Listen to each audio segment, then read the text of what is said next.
What's up, guys? Sean Taunt with VPX Baseball. Talk to you about some key points with your curveball grip, our arm path, and how we're going to make that as sharp and as effective as possible, okay? Check out our other videos in this series on some key points in throwing your breaking ball, key points in your delivery as far as staying behind it and making it as sharp and as on plane as we can. In terms of our grip, okay, again, there's lots of different ways that guys are going to hold curveballs, okay? Everybody, some guys like to go on top with the U on the bottom. Some guys like to go on the side and get the fat part and have the C. Some guys are across like this. It's really where you feel like you have the most leverage and control over the baseball, okay? So we're going to talk I'll just get a random grip here and we'll go through some key points on it, okay? So for me, I'm going to go ahead and I'm going to get right in the horseshoe right here. Okay, some key points I want to talk about. First and foremost, it's important to understand what we're trying to get out of our curveball. Okay, whether you're a guy that's trying to get a lot of depth this way, or you're going to throw more of a sweep or a slurve. Okay, that's going to dictate what kind of path your arm takes. Okay, the breaking ball, your curveball is going to mimic your arm path. Okay, for example, if you're a guy that comes through this way, then your breaking ball is going to have more of a sweep. If you're a guy that's more this way and pulls a little bit steeper angle, more 12 to 6-ish, breaking ball is going to have this type of a bite to it, okay? So it's going to mimic what I do, okay? That's important to realize because what you want to get out of your breaking ball is going to dictate a lot of things. It's going to dictate your hand placement, your pull, your arm path, everything, okay? So we're going to assume right now I'm trying to get, some good, maybe like an 11 to 5 depth right here, okay? A little bit of a sweep. The important thing here, first and foremost, my middle finger is going to be vital to this pitch, okay? That's what's going to control everything. It's going to create my leverage, and it's going to ultimately pull this baseball through. So if I'm trying to create downspin, okay, and get this ball to have plane, I can't be on the side or underneath, right? I have to get through, okay? I have to get over, right? Doesn't necessarily mean this way, and we'll cover that in a minute, but I have to get over the baseball so that it is coming out with downward rotation, though it's going to go. If I get on the side, okay, and again, you'll see in other videos drifting forward and what that does. If I get on the side, it's going to create this type of spin, and I'm not going to get what I'm ultimately looking for as far as plane and depth, okay? When we grip a curveball, okay, it's going to be a little bit further back. Obviously, we're going to have more hand on it than we are a slider. It's a slower pitch, and it's going to cover more depth, okay? With a slider, we're looking for about this. Curveball, we're about here. Check out our slider videos to learn more about how to properly and effectively throw that pitch. Okay, but we're looking for a little bit more depth out of our curveball. So inherently, it's going to be a slower pitch, okay, because it's got different spin and it's going to cover more ground, okay? So therefore, since I'm trying to get more out of it as far as break and depth, I'm going to put a little bit more hand on the baseball, okay? I'm not going to be out here. I'm going to put a little bit more hand on. Again, I'm not squeezing the life out of this thing, but I've got more pressure and more hand on it, okay? The pressure is going to go on my middle finger. Now with my thumb, okay, some inconsistencies I've seen with guys over the years that throw is they'll do this one, okay? May work for some, but there's gonna be exceptions to everything, right? As a general rule, this is gonna cause this ball to slide out, and I'm not gonna get the kind of friction I'm looking for, and I'm not properly counterbalanced in my hand at that point, okay? Same way if I'm like that, not properly counterbalanced. This ball feels like it's gonna pop out. So we need to be able to take our thumb, okay? And we're going to put it on the opposite side seam. Now, some guys might be over, some guys might be here. It's gonna vary, okay? And you gotta find what works for you and find a spot in your hand where you feel like you have good control of this baseball, okay? But I'm gonna be right here. I'm gonna touch the front of my hand there, okay? It's back in my hand. I have pressure here, equal and opposite pressure here. I have good command of this baseball. I feel like when I get out in front, I can get over, pull back, okay? Really important to feel like you can get over this baseball. Okay, now let's talk about when we actually get to release and throw this pitch, okay? I can't, unless you're a guy that, just naturally, maybe you're an older guy and where you're at right now in your career, you've got a lot of tilt and that's just how you throw, so you're gonna be up a little bit higher. Maybe you cup this thing a little bit more because it just is what it is for you at this point and that's where you're at and that's what you're trying to do. But as a general rule, I don't wanna get this way.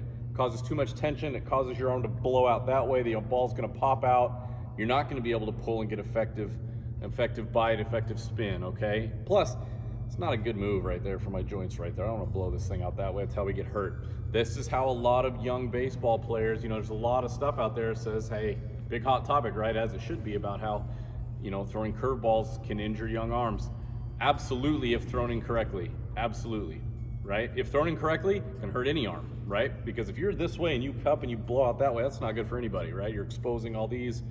It's not a good deal, right? That's how you end up under the knife. But if I throw these correctly, what I'm going to ultimately do is I'm not going to use, or this, I want to get into how we actually throw this now. I'm not going to use this part to throw this. It's not going to be out on an island to throw it. I'm going to use all this to throw this pitch, okay? So when we throw a slider, and again, check out those videos. When we throw a slider, we talked a lot about being loose with our wrist and throwing slider. With a curveball, again, it's a different animal here, okay? So it's going to be slower, cover more ground. So I'm not going to have a loose wrist here, okay? When I turn this into a curveball, I'm going to have a stiff wrist, and I am going to use this arm as one tool, and my whole body is support. So I'm going to turn it at my leverage point, right? Being here, right? When my shoulder pops forward, that's leverage point. Turn it into a curveball. Now what I'm going to do, you see I've gotten around. I'm not like that. I've just come around it. There's my spin. There's two components to a curveball, right? There's the spin and the break. Okay, and you can have one without the other. So let's talk through it. Come around, there's my spin right there. I have control here with my middle finger. Thumb is properly counterbalancing. Now I'm going to pull with my whole arm as one tool, support behind it, and I'm going to pull down and back. There we are. There's my break. So spin, break. A lot of times I'm sure you guys have seen, or maybe you are the guy that throws it and it spins. You know, big problem we see with guys where they struggle is, you know, they get frustrated because they'll see the spin, but it never does anything. And that's because they're creating the spin, but they're out this way or they're forward. So yeah, it spins like a curveball should spin, but it never curves because there's not enough force and leverage behind it to make it go, okay? If I'm here and I'm firm and I don't cast out on that island here, but I get here and pull back, yeah, I've got all this. So I'm gonna keep a little bit of bend and I'm gonna sweep this way, okay? My hand's gonna get over and sweep, okay? It's very, very important, guys, that you don't be this guy. So I'm not gonna get here and flip. It's just not a good way to go about things. It's not good on here. It's not good on that joint right there. That's why I'm not a big fan of being this guy, because it's just not a good move, right? You're casting your arm out on an island out there with no support and banging your elbow joint right there. But if I stay here, get a little bit of flex, turn, use my whole body and pull, absolutely, man, I can do some damage with that. And again, we're not looking for curveballs. The higher you go, the less ground your curveball should cover. Okay, so in other words, I mean, I know that we all see guys in the big leagues that throw curveballs that, I mean, seem to fall off the, you know, roof of the stadium, right? I mean, some guys absolutely do that, right? I mean, of course, right? But as a whole, what you want is you want the hitter to see fastball, curveball. You don't really want it to be fastball, curveball. The more it gets this way, the easier it is to pick up. That way, it's always gonna be this way a little bit, okay? It's not gonna be perfectly like that, but it's gonna be about like that. But the more I get out on an island here, or get around, or get loose with my wrist, the more it's gonna go that way. And right out of the hand, I can see that, okay?